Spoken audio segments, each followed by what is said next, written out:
Hello and welcome to the Leadership Link. My name is Chris. I am one of the co-founders of the Developer Link, which is a software engineering specific recruitment company that delivers primarily into the US and the UK. We've been running another podcast called the Junior Developer Link for some time now, and I saw a little bit of a gap for people, basically junior managers, learning to manage and learning to sort of lead teams, and coming out of sort of individual contributors into management. So decided to start this with a number of the engineering leaders that I know. I'm still going to be chatting to people about kind of what they've learned and getting insights and key takeaways for kind of new and obviously existing engineering leaders alike. So to kick us off, I've got Gregor, who is CTO at Zorian, and how I found him was he's actually the author of the Engineering Leadership newsletter. If you use LinkedIn, you've probably seen something from him in the past, as he's very, very, very, very active on there. But no, welcome, Gregor. How are you doing? Thanks a lot for having me, Chris. I'm doing really well today.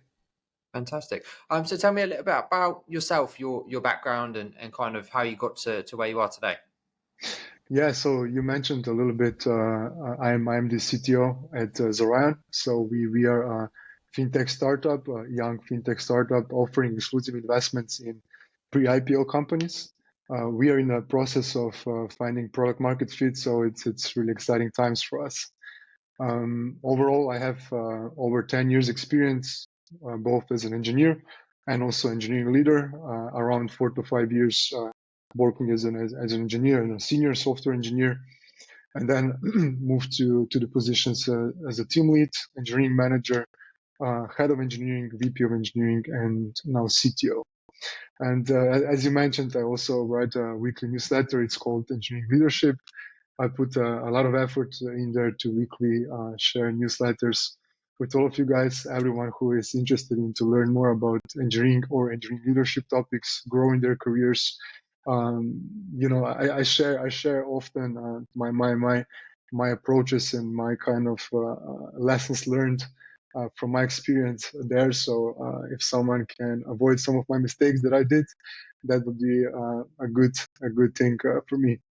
I think that's key, right? Pretty much everything that you can learn is a mistake that someone else has made at some point. So, see if we can get people there a little bit faster. So, the topic that we've chosen is literally making that jump from individual contributor to management.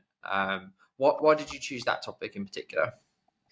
Yeah, I think it's a really important topic for everyone, right? There's a lot of I think a lot of stigma around moving to management, right? A lot of people are afraid of moving to management is just like I'm not going to be technical anymore. Excuse me. I'm not going to be in the details anymore. I'm not going to be focusing on technical things, right? But excuse me, as you grow more and more as an engineer, right, you're seeking different challenges for yourself, right? And management is a totally different skill set that you need to develop, and that can be a really great next step for someone that is very communicative, wants to have ownership, wants to have responsibility of projects, is not afraid of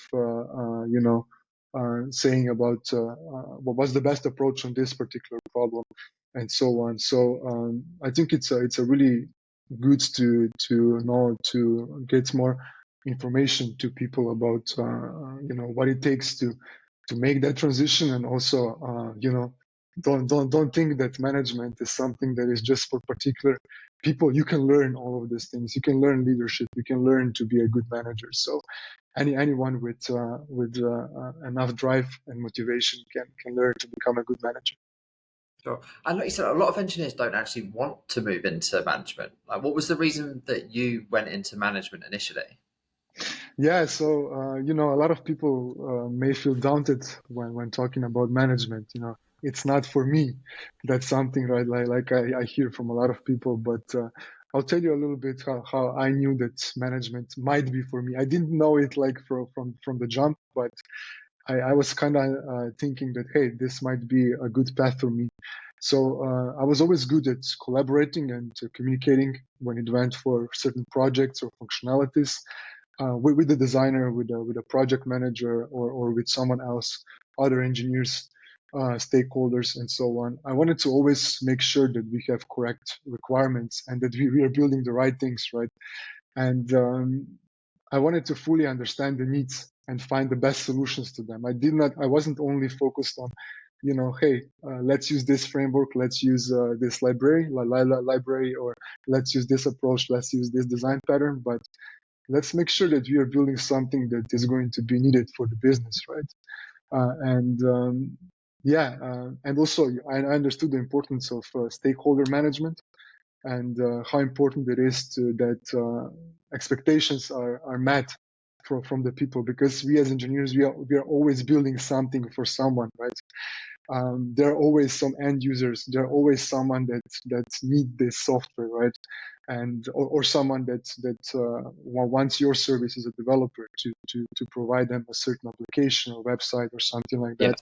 And if you can do the best work in the world, right? You can do the best amazing technical solution, you can build it, but if it doesn't meet the expectations of the stakeholders, it's unfortunately not going to be perceived that way.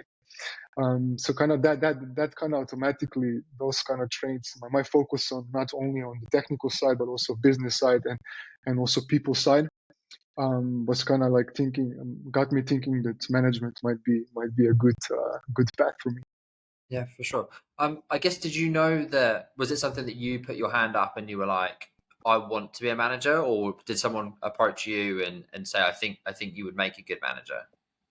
Yeah, so as a lot of engineers, I was also like contemplating, should I go into like an architecture route? Should I go in management route? Should I be just growing as an engineer? But I was always kind of more leaning towards management, right? Because for the things that I mentioned, right?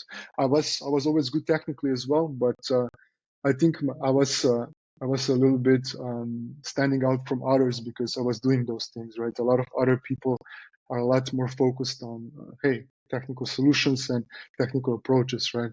But how I got into management was, we had discussions with my manager at the time on one-to-one meetings. Hey, where do I wish to grow, right? And when the opportunity came, manager basically came to me, my current manager at the time, and offered me the position for a team lead, which I accepted. Fantastic. And how have you dealt with that transition from being an engineer to being a manager? Yeah, so my first steps into being a manager, basically, I was a team lead for a team, right? It was a team around 4 to 5 engineers, and also a QA, and obviously we also had a product manager, a designer, and I didn't know a lot about management at the time, right? I read a couple of books, but that was all. So naturally, I've made a lot of mistakes. So when I first transitioned from engineer to manager, and really the one that really stand out is especially from my background as an engineer, I always wanted to have full control of functionalities, the responsibility that I'm doing, the thing that I'm building, the approach that I'm taking.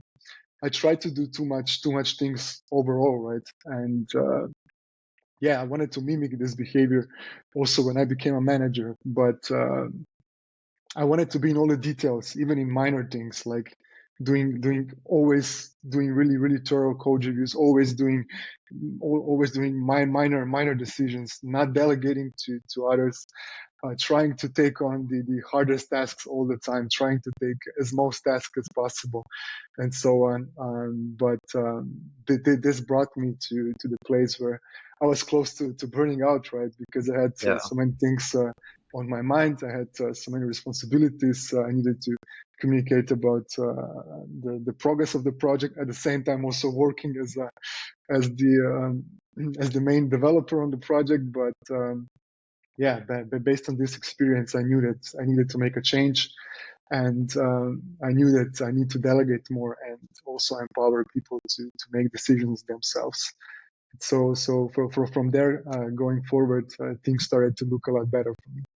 Yeah, for sure. I think that's something that obviously as a manager, I've probably been a manager for the last 5 or 6 years, and I think it's always one of those things that there's this thing in the back of your head when you've been a good person, like whether it's a good software engineer, like a recruiter from my side, there's this thing in the back of your head being like, I can do this the best out of everyone. Like I should do this. Like, but it's not management, right? Like you need to get to Exactly. the point where you can actually step away and empower people to do the jobs that you're paying them to do. And I think similarly to you, I've had times where I've been managing a team of 4 or 5 people, but essentially doing the majority of all 5 people's jobs, like myself, and like trying to do everything rather than just like taking a bit of a step up above and managing them and helping them to learn how to do those things sort of better, which I think can be the biggest thing. So I think, like you Exactly. said, delegation is obviously huge, and kind of assigning that ownership to people of who's doing what. But I guess what would be the three main learnings that you've acquired when you first moved into that management position? Yeah, just to say a little bit about what you said previously, helping others and growing and lifting up others, right? That's kind of the gist that we need to do as managers, right? You are not just judged by your own contribution anymore, but about the contribution of the whole team, right? So lifting others and helping others grow, that's something that we need to really put our effort in as managers. So yeah, about my learnings, yeah, I had a lot of learnings and I made a lot of mistakes as a manager, especially when I transitioned but when I became a manager for the first time. But I'll share with you, I would say, the three most important ones for me. And the first one is obviously the time, right? The time aspect. You find yourself dealing with so many different situations where people need your help, advice, or they would just like to chat about something. And it's hard to say no sometimes to these things, right? You find yourself you need to learn to say no, right, to things that you feel are not so important, not critical, not or maybe not even needed, right?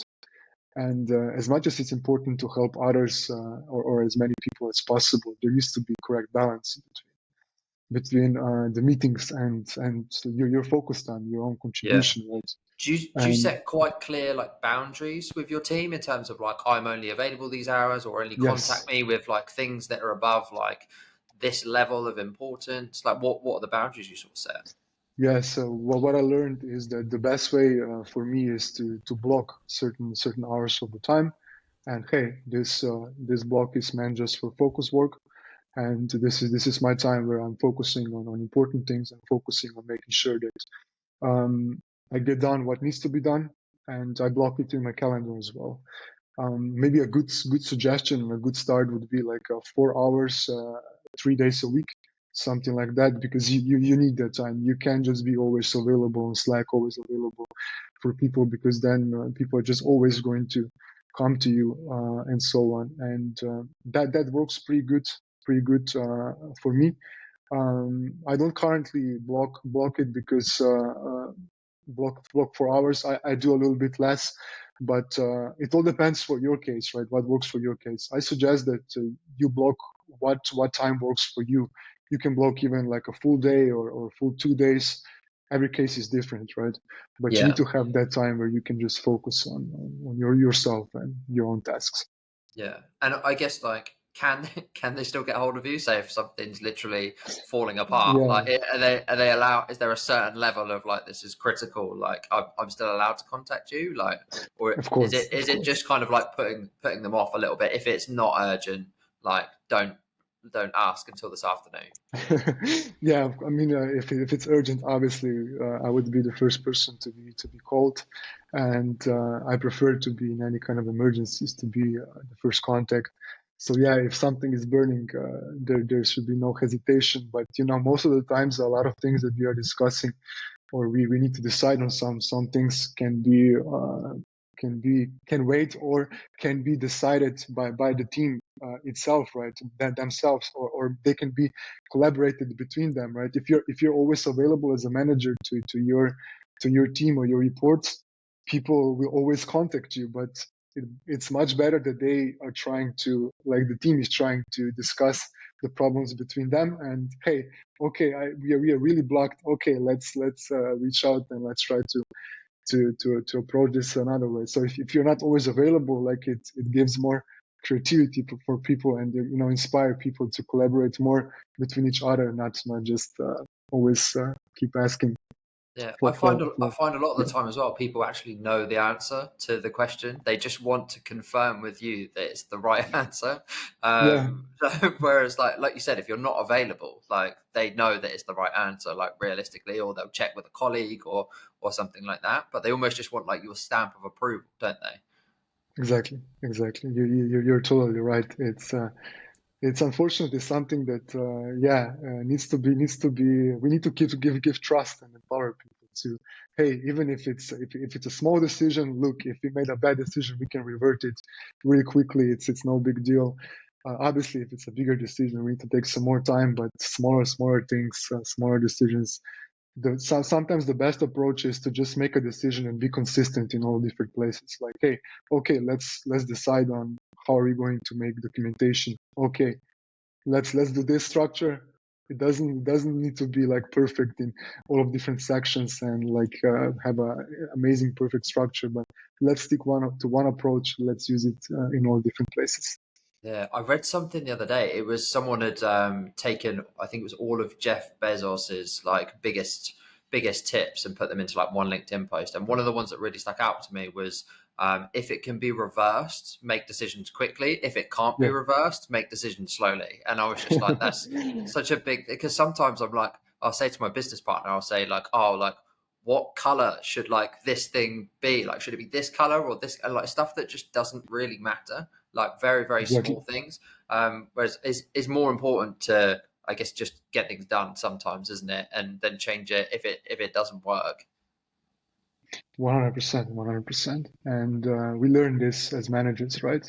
And we learn this. We try to inspire people to just make decisions themselves, right? Because that we're gonna burn out if you're going to be into too much details, Yeah, in too many details in too many different places.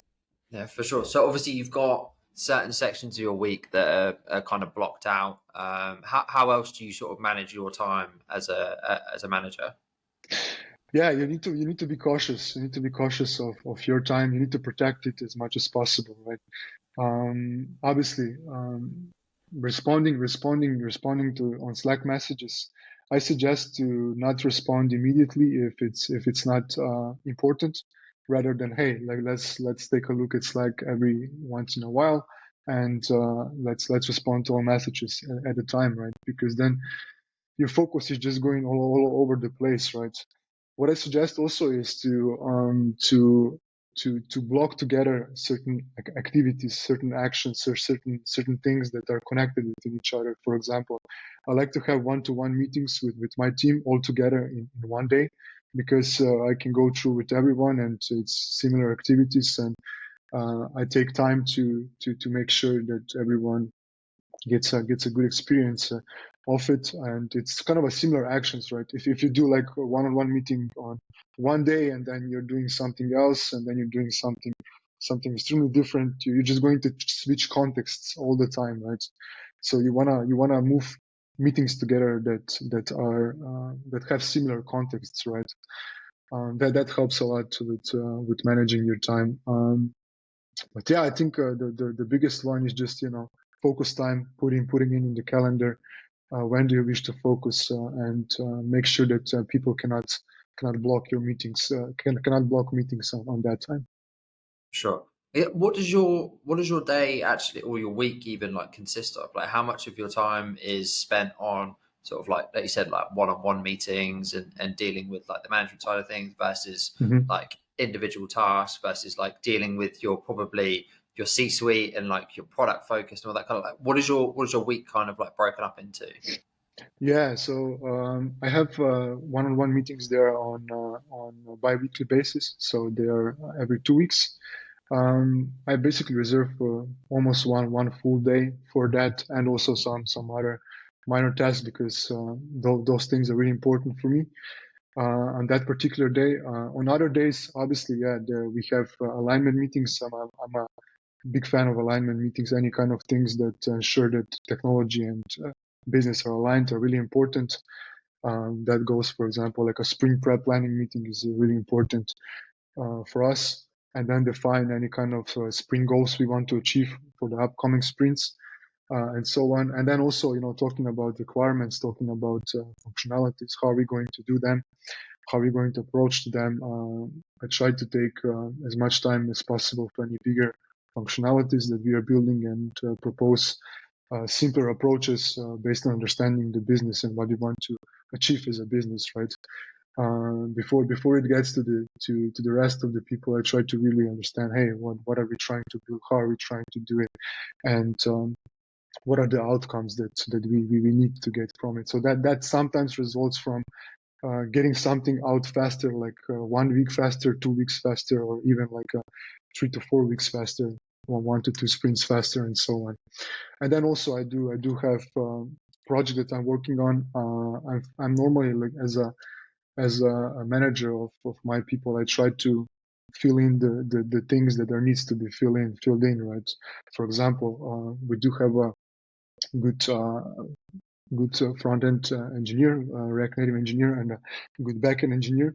I try to delegate a lot more responsibilities on that side to them, right? And I can focus a lot more on other projects that needs to be done. So I would say around half of it is still kind of like a contribution and focusing on projects. Other half is more managerial time, meetings, defining requirements, and alignment with the business, one-to-one meetings, and team meetings, and so on. Cool. I think, like you said, like obviously managing your time is probably one of the most important, and we could probably chat for about like 2 days just on managing time. But I want to manage your time and make sure that I don't take too much of it. So, what are you're obviously going through three main learnings. That's your first one. What's your second Yeah. major sort of learning? So when I first became a manager, right, I wanted to make a lot of changes across different places, right? For example, there was a certain project, and I wanted to make sure that the process is a little bit different, and how we are doing it should be a little bit different, and things like that. But I quickly found out that you can control only what you can control, right? I can have decisions and I can have a say around my team, but it's a little bit harder to change things which are not connected with my team, which are across the business, right? And I can obviously, what I learned is that the best thing you can do is establish great relationships across the organization with other leaders, with other people responsible for other departments, and provide them with feedback, provide them with suggestions, and you learn a lot also from it, right? But rather go from suggestions and providing feedback instead of trying to play into, hey, this is really good, this would be a lot better for the process, and you're trying to make this change, right? But at the end of the day, you have control of your team. You don't decide on other things across the business. Sure. Why do you think that was? Do you think it was just like all of a sudden you get that management title, you get almost like a seat at the table, and you're like, right, like what can I get my hand? Like I've been wanting to say for a while that needs changing, that needs changing. Like just like is it that like, and you just feel like you finally get like a voice? You're trying to also show yourself as a capable person, obviously, right? That's one of the reasons. And also, yeah, you as an engineer, and I saw a lot of things that could be improved. Those two reasons are especially, but also the third one is you just want to make either your life easier, or life easier for your team, or for the whole overall business, the whole overall organization. You want to make it easier for everyone, but a lot of times people don't see the same as you see it, right? Maybe it's good for you, but maybe it's not as good for them, right? Or maybe it's not solving their problems, right? So yeah, those three things are kind of like a mix, I would say. why, but also, yeah, well, you want to have the best intentions, but you need to learn to provide your intentions in a right way, not in a way that is going to be more direct or more kind of like a demanding way, but more kind of like, hey, suggestions and providing feedback. Yeah. Don't want to exactly be like, I've been quiet for 2 years as an engineer. Now that I'm a team lead, like here are my demands. Like, not quite right. But okay, no, that's good to know. And what about number three? Yeah, so the number three was obviously I grew from engineer and I was always good technically, but it's important for managers to stay technical but avoid going into too many details, right? And no matter if you're having a lot of managerial responsibilities, it's important to still stay technical and understand the concepts, understand the constraints, and have strong opinions about particular technical decisions or directions. Because at the end of the day, you are coaching and mentoring your reports, and the best way you can do that is that you understand the pain points that they are going through, right, and they are dealing with. So still stay technical as a manager. Don't just neglect that technical side. Don't just focus only on managerial side, but yeah, it's important to also keeping the latest trends and make sure you still have a solid understanding of things.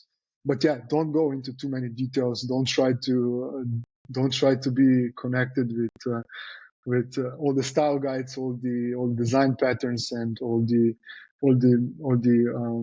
approaches that engineers are taking, and so on. Try to delegate this to your team, and others can make smart decisions, and you can be surprised. I can be a lot of times surprised when I assign ownership and responsibility to people. They surprise me with how creative they are with their solutions. So yeah, details are a no-go. Leave them to your team and to your people. Let them decide on what's the best approach that solves most problems to them, because you're not responsible on a daily basis for your contribution anymore. Make sure their lives are the easiest as possible. You can get overwhelmed quickly if you're going into too many details. Yeah, for sure. I think, like you said, like the smaller and lower down the decision, the more it's going to impact them than you, right? So, like, why would you make a decision as to how they're going to work on a particular project that you're not even hands on with anymore? Yeah. Sure. I guess like as an engineering manager, that obviously you said it's key to sort of stay technical. How do you stay up to date with the latest practices and everything, both I guess Right. technically and then also like we'll kind of go on to after like how you stay up to date as a manager, but how do you stay up to date technically? Yeah. So as I said, I like to say to people to still have your own projects, right? Obviously, every case is different, but you can build projects. For example, like there's a certain tools that can be developed. There are certain, for example, building a certain landing page or certain website that is needed, or for example, doing obviously code reviews are a great way to stay technical. I still like to be involved in all of the code reviews, but I'm not going into really all of the main details. Also doing proof of concept. For example, there's a new functionality that the business is thinking of that would be really important for us to build. But you can create a proof of concept, see how hard it is to implement, what libraries are available, how to use those libraries, what pain points are there, and so on, and try to implement them in our current system, and so on. In many ways, also side projects. I also encourage everyone. Obviously, we are in this field, especially for people that grew from engineers to engineering managers. We are in this field for a reason, because we like coding, we love coding, we like technical things, right? That's kind of sparked our want to be in this field. And the side projects are a great way to do it. You wanted to learn about a a new library, a new framework, or a new programming language. Choose something that you're passionate about, anything really, and build something. If it's something that also like helps you in what you're doing on a daily basis, that's even better, right? So there are a number of different things you can do. Just be creative. Find ways to stay technical. Try to be also in discussions, any kind of technical discussions, architecture discussions. You need to be involved in that. Sure. And then finally, as an engineering manager, and for kind of anyone listening who wants to go away and learn more and find more resources and things like that, like how do you stay up to date, and where do you find more information about how to become like a better engineering manager and engineering leader? Yeah. Apart from So obviously your newsletter, because like, I'm sure that's a great place. yeah. So I always like to say that investing in yourself and your knowledge is a good investment anytime, right? So don't be cheap about investing in your knowledge. The return on investment is going to be immense. Is going to be immense. So I like to read books. I like to also network with others. I also like to go to different events like conferences and meetups. But what has really became my main source of knowledge at this time are obviously you mentioned newsletters, but newsletters overall and LinkedIn. I basically I'm subscribed to a lot of different newsletters, engineering leadership field, and they are really becoming just an amazing source of knowledge, and I learn a lot from them. People share a lot of really amazing advice on their newsletters from their personal experience. For example, from experience from big tech, from experience from startups, seasoned professionals sharing their views on certain topics. It's just immense value that you're getting from newsletters. They have really become kind of like my main source of knowledge for consuming, and obviously also LinkedIn. I'm very active there. I post daily, but I also return. I also comment on other people's posts, and also I answer to any kind of comments that are on my posts as well. So I learn a lot from people just commenting on my posts. Uh, all different seasoned professionals, like amazing professionals from really great companies. They provide opinions and directions about certain topics. It's amazing how much I learned just by doing that, just by commenting on posts and just reading comments from others, right, and exchanging opinions on LinkedIn. Yeah, I did not know that LinkedIn is going to be such a great tool like 1 year ago, something like that, but it's really becoming a really great tool for networking and learning and exchanging opinions and seeing how others are thinking about certain things, and that gives you perspective, that gives you like broader view on things. Yeah, for sure. I feel like you get to know almost like the real person behind them as well. Like rather than like the corporate persona of say like a VP of engineering at Netflix, they're almost themselves when they're on Yeah, LinkedIn, and you can see like what they actually struggle with and all that kind of stuff. And I think people are quite honest on there as well.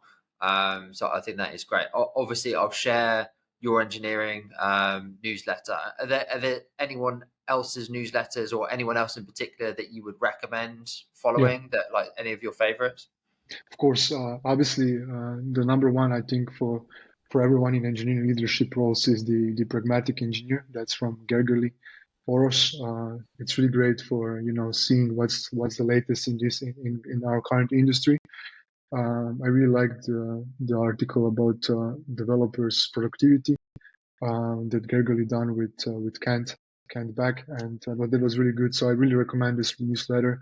Also, Byte Go is a really good newsletter by Alex, and there are a lot of others. For example, in engineering fields, I read the High Growth Engineer from Jordan.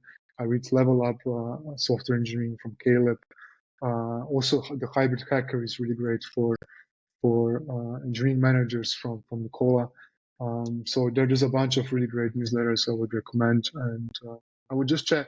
I would just check out, for example, go to my page, go to my newsletter, and check which newsletters I recommend. You will find so many great newsletters. Amazing. Well, thank you so much for your time. I really, really appreciate it. And yeah, for anyone looking, I'm going to be continuing to get new guests on to talk about new topics. And yeah, obviously, we're a software engineering recruitment company, and I personally specialize in leadership roles. So if you're an engineering leader that is looking for a new position, feel free to reach out to me at Chris Blakey. Or if you're obviously looking to build out your team, reach out to me as well. Thanks again, Gregor. I really appreciate your time, and I'll see everyone else next time. Thanks for having me.